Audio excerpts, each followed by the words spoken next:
to their A-team teacher. We found that having 10 minutes in the morning wasn't quite long enough to achieve what we wanted to from that, and we have extended that to be a program in Year 7, 8 and 9 every period 5 called the CARE program. So the CARE program stems from our college values: care for relationships, achievement and aspiration, respect and resilience and engagement. So everything that happens in the CARE program falls under those school values in some way. So each day the students have care, period 5, at both campuses, and it is a student-centred subject. It's all about supporting the student to be the best student that they can be and also the best person that they can be. So it does go beyond the academic side of things as well. We look at the health needs of young people as well in care, and we look at specifically what they need as adolescents to support their mental, emotional, social and their physical health.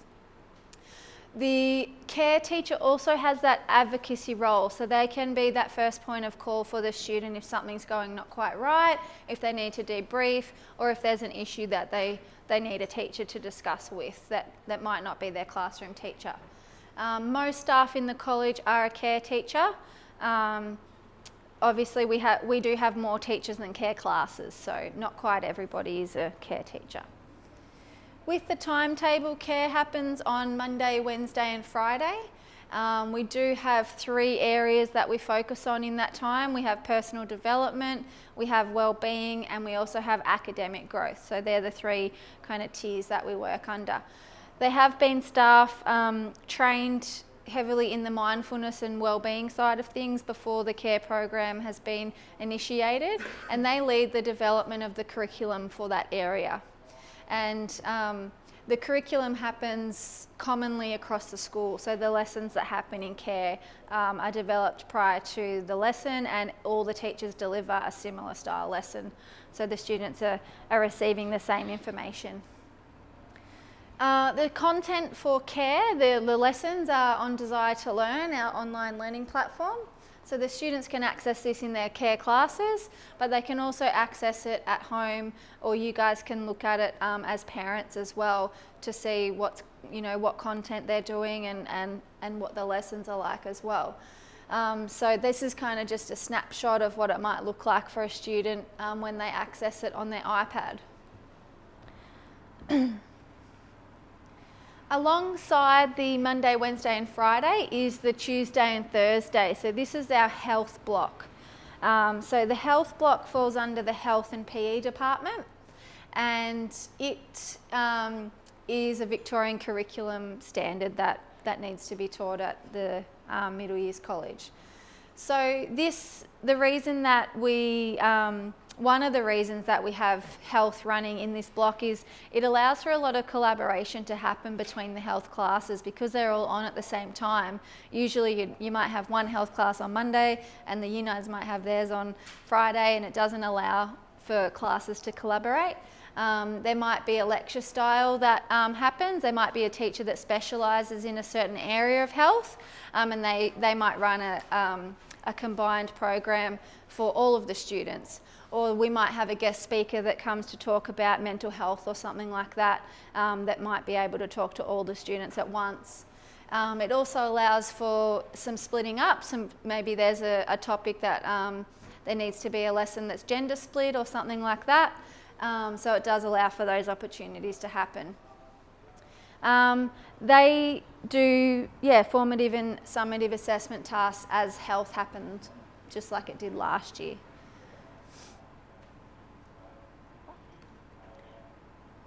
If you like visuals, this might be helpful. This kind of shows what a GPA would look like in terms of care. So you can see that Mondays is care, Tuesday's health, Wednesday's care, Thursday's health, and Friday is care. For example, last week we did understanding your GPA. So all the students in the college got to unpack what the GPA was like and how they could achieve their best GPA in all of their subjects, which is not something that you commonly have time for in, say, a math class or an English class with the content that we are teaching. So it is great to have that opportunity to just sit down with the students and actually go through what you guys have in front of you and see what that means in real life, what they might have to do in their math class to get a 4, what they might need to do, you know, for their independent learning if they're wanting to get a 3 or a 4. Just to go into a little bit more detail, the Mondays focus on personal development. So we look at how to be a good leader, how to mentor other students, younger students, how to have a good mindset for learning, career, life. We also look at goal setting, and we complete the individual education plans in that time as well. So students will unpack their strengths and weaknesses. They will set goals around their GPA and what they might need, what extra supports they might need from their teacher or at home to support them in certain subjects. So that one's really important too. On Wednesdays, this is where we get to focus on wellbeing. We look at how to build resilient young people that are happy emotionally and happy mentally. We look at mindfulness and how to manage stress, social stress or academic stress, and we look at how emotions might negatively affect your life if they're not managed correctly. So that one's really interesting, and we do have, like I said before, key staff in the school that are specifically trained in that area that are supporting their curriculum with that. Fridays is all about how to support students and to give them a toolbox of skills to help them be successful academically. We look at the big one for GPA 1 is organisation and setting up for a really successful year. So how to be taking some good notes in classes, how to organise their materials, how to manage their time so that they're getting things submitted well. They might do a weekly timetable schedule, so they've got time for sport and homework and relaxation time. And we also look at backwards mapping in this subject. So we look at, okay, I'm really interested in science and I'd love a career in science. What might that mean for me in year 7, in year 8, in year 9, and as I transition to the senior college, so that I can put myself in a really good position to make that a reality. We look at study and revision skills in that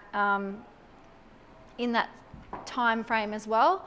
For example, this week we're looking at how to revise notes and summarise and look back on on classwork before a test or a quiz or an assessment piece is due. And that's a really great skill that the students can take with them into their further education too. That's pretty much the content I have for you. That was a snapshot of what we do. I'd love to hear any feedback or questions that you're thinking at the moment that you'd like to know a little bit more about. Someone's got to be the brave first person to ask something.